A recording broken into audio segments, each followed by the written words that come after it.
First, maglagay tayo ng olive oil. Tapos, ilalagay na natin ang sibuyas.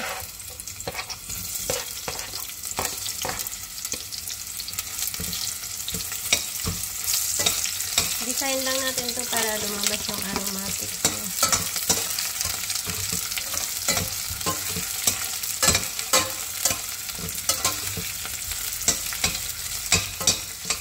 Diba?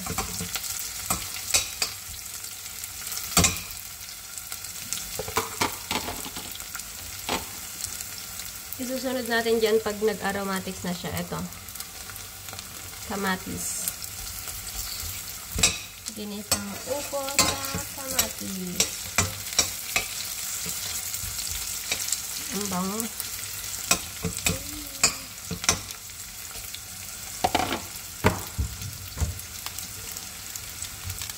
Tapos lalagyan natin mamaya yan ng pampalasa.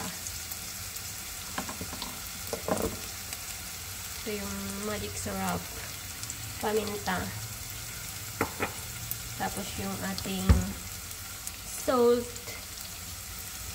Yan lang.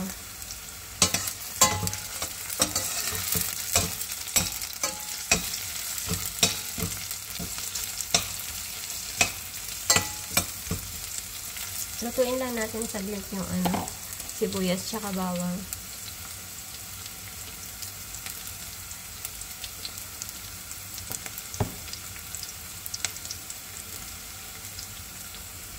Ito yung ating upo. Di ba? Triangle. Kinakat ko lang siya ng triangle. Parang ganito siya.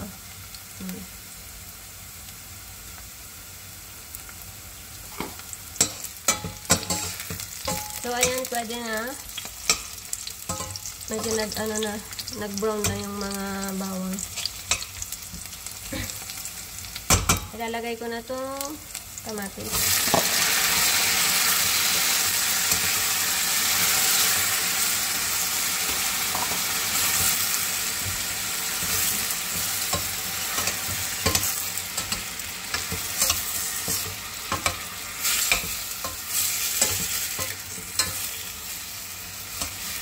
I-simmer lang natin siya hanggang maluto ng maayos yung kamatis.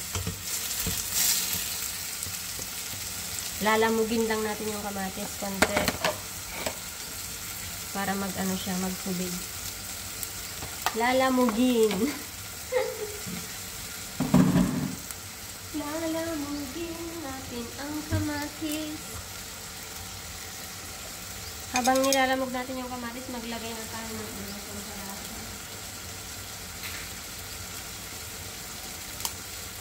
Ito lang ilalagay ko. Pamintang durog.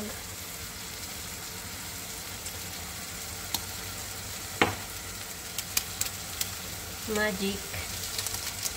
Yan, ilagay na natin lahat yung konti lang naman yun.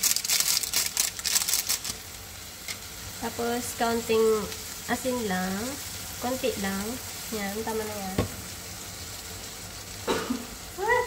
Naana ako dun sa amoy ng paminta. Sorry.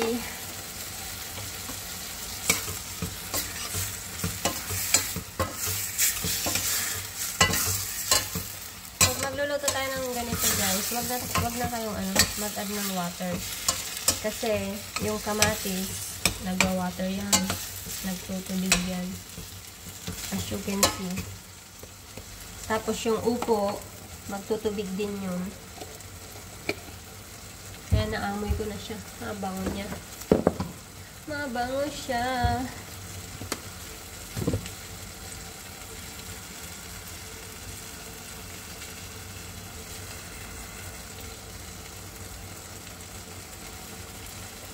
Antayin lang natin mag-simmer yung Ayan, tignan mo yung tubig ng kamatis.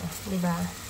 Yan ang panluto natin. Tapos mamaya yung upo, magwa-water din yun.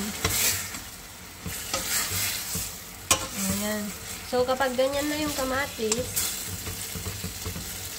ayan, pag ganyan na siya, okay na yan. Pwede na nating ilagay yung ating upo.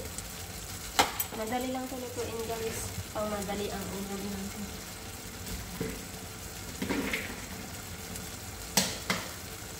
So, ayan natin ang ilalagay ang ating upo. Ang ating ulam for 1 week. Masyado marami kasi ito. Parang mapupuno tong ating kaserola. Tingnan nyo siya, oh. Diba? Sarap. Yung orange na yan.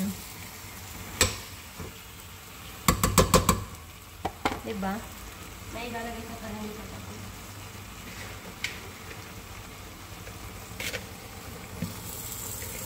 Lagay ko na lahat. Ay! Nahulog. Puno-puno na. Umaapaw na. Pahinaan natin yung apoy kasi baka maano siya sa baba niya. Saglit lang. Takpan natin para sino yung water niya.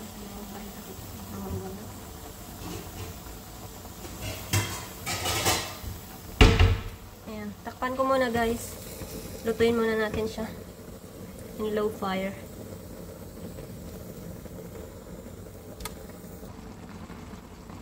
Ayan siya, o, tignan niya. Kumukulo-kulo siya. Saglit lang. Ayan na, ayan. Ay, Diyos ko po, nahuhulog na. Masyadong madami. Ay, nahulog na, saglit lang. Sayang.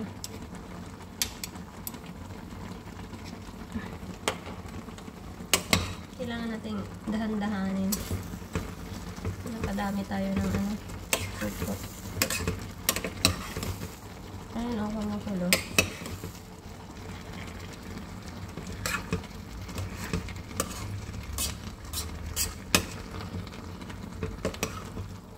Oopsie.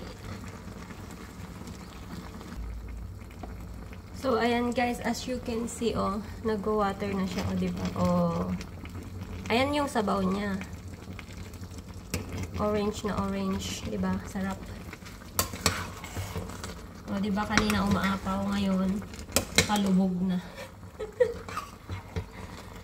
Lulubog na siya. Ayan na, apawin na. Itaas natin para pumunta sa baba yung mga luto na. Para yung kamatis umibabaw. Diba? Lutuin pa natin siya ng hanggang umapaw yung mga kulay orange. Madali lang ito lutuin guys. Saglit lang siya. Diba nagtubig na siya? Hindi ko yan nilagyan ng tubig. Ayan, kumukulo-kulo na siya. Malapit na. Oh, sarap po. Orange na orange.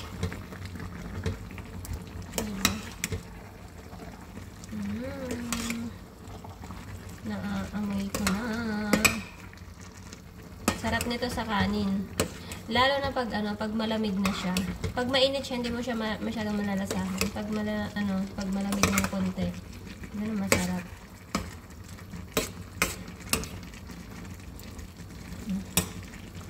Sarap po. Sarap ng sabaw niya, oh. Yung sabaw niya, oh. Yummy. Diba?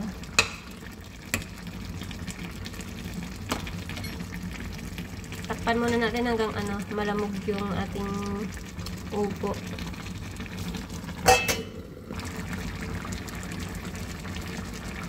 Malapit nang matapos. Malapit nang maluto. Sarap talaga ng sabaw niya. Diba? Kanina, apaw na apaw. Ngayon, lubog na. O, yan na yung mahabang upo. Malaking upo. O, konti na lang. Diba? Sarap.